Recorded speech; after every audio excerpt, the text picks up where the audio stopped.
ಮಧ್ಯಪ್ರದೇಶದ ಛತ್ತರ್ಪುರದಲ್ಲಿ ಕೊಳವೆ ಬಾವಿಗೆ ಬಿದ್ದಿದ್ದ ಬಾಲಕಿಯನ್ನ ಸುರಕ್ಷಿತವಾಗಿ ಹೊರತೆಗೆಯಲಾಗಿದೆ. ಸುಮಾರು 30 ಅಡಿ ಆಳದಲ್ಲಿದ್ದ ಬಾಲಕಿಯನ್ನ ಅಗ್ನಿಶಾಮಕ ದಳದ ಸಿಬ್ಬಂದಿ ಯಶಸ್ವಿಯಾಗಿ ರಕ್ಷಣೆ ಮಾಡಿದ್ದಾರೆ. ಸಾವನ್ನ ಗೆದ್ದ 3 ವರ್ಷದ ಬಾಲಕಿ. 3 ಗಂಟೆ 30 ಅಡಿ ಆಪರೇಷನ್ ಸಕ್ಸಸ್. ಕೊಳವೆ ಬಾವಿಗಳು ಮಕ್ಕಳ ಬಾಳಿಗೆ ಎಷ್ಟು ಕಂಟಕವೆಂಬುದಕ್ಕೆ ಈ ದೃಶ್ಯವೇ ಸಾಕ್ಷಿ. ಅದೆಷ್ಟೋ ಬಾರಿ ಬಾವಿಗಳನ್ನ ಮುಚ್ಚದೆ ಜನರು ನಿರ್ಲಕ್ಷ್ಯ ವಹಿಸುವುದು ಜೀವಕ್ಕೆ ಸಂಚಕಾರವಾಗುತ್ತೆ. ಸಾವನ್ನ ಗೆದ್ದು ಬಂದ ಮೃತ್ಯುಂಜಯ ಬಾಲಕಿ ಸ್ಥಳೀಯ ಆಸ್ಪತ್ರೆಯಲ್ಲಿ ಚಿಕಿತ್ಸೆ. ಹೌದು, ಇಂಥದ್ದೊಂದು ಘಟನೆ ಮಧ್ಯಪ್ರದೇಶದ ಛತ್ತರ್ಪುರದ ಲಾಲ್ಗಾಂವ್ ಪಾಲಿಯಲ್ಲಿ ಭಾನುವಾರ ಸಂಜೆ 5 ಗಂಟೆಗೆ ನಡೆದಿದೆ. ಮೃತ್ಯು ಗುಂಡಿಯಂತೆ ಬಾಯಿ ತೆರೆದಿದ್ದ ಕೊಳವೆ ಬಾವಿಗೆ ನ್ಯಾನ್ಸಿ ಎಂಬ 3 ವರ್ಷದ ಬಾಲಕಿ ಬಿದ್ದಿದ್ದಾಳೆ. ವಿಷಯ ತಿಳಿದು ಅಖಾಡಕ್ಕೆ ಇಳಿದ ಅಗ್ನಿಶಾಮಕ ಸಿಬ್ಬಂದಿ 3 ಗಂಟೆಗಳ ಕಾಲ ಕಾರ್ಯಾಚರಣೆ ನಡೆಸಿ 30 ಅಡಿಯಲ್ಲಿದ್ದ ಬಾಲಕಿಯನ್ನ ರಕ್ಷಿಸಿದ್ದಾರೆ.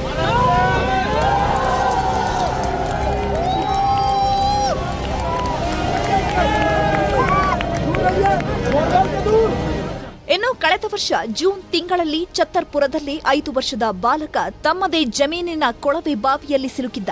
ಆಗ ಆ ಬಾಲಕನನ್ನ 8 ಗಂಟೆಗಳ ಕಾಲ ಕಾರ್ಯಾಚರಣೆ ನಡೆಸಿ ರಕ್ಷಿಸಲಾಗಿತ್ತು.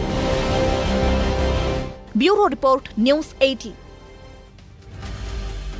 ದೇಶದಲ್ಲಿ ದಿನೇ ದಿನೇ ಬಿಸಿಲಿನ ತಾಪ ಏರ್ತಾ ಇದೆ. ದೆಹಲಿ, ಭುವನೇಶ್ವರದಲ್ಲಿ ಹೆಚ್ಚು ಬಿಸಿಲು ಕಾಡ್ತಾ ಇದೆ. ಮುಂದೆಯೂ ಬಿಸಿಲಿನ ಝಳ ಹೆಚ್ಚಲಿದ್ದು ಆರೋಗ್ಯದ ಮೇಲೆ ಪರಿಣಾಮ ಬೀರುವಂತ ಚಾನ್ಸಸ್ ಇದೆ.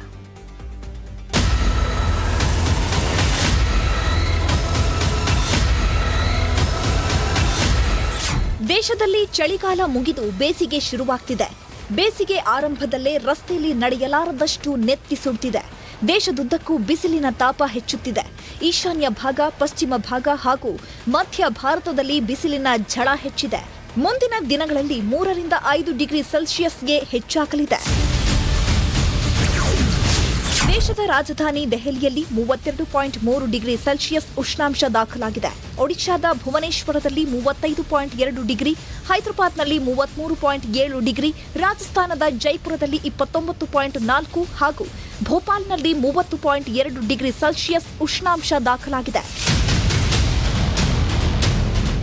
ಬಿಸಿಲಿನ ತಾಪ ತಾಳಲಾರದ ಜನರು ನೆರಳು ಹುಡುಕ್ತಿದ್ದಾರೆ. ತಂಪು ಪಾನೀಯಗಳ ಮೊರೆ ಹೋಗ್ತಿದ್ದಾರೆ. Bureau report, news 18.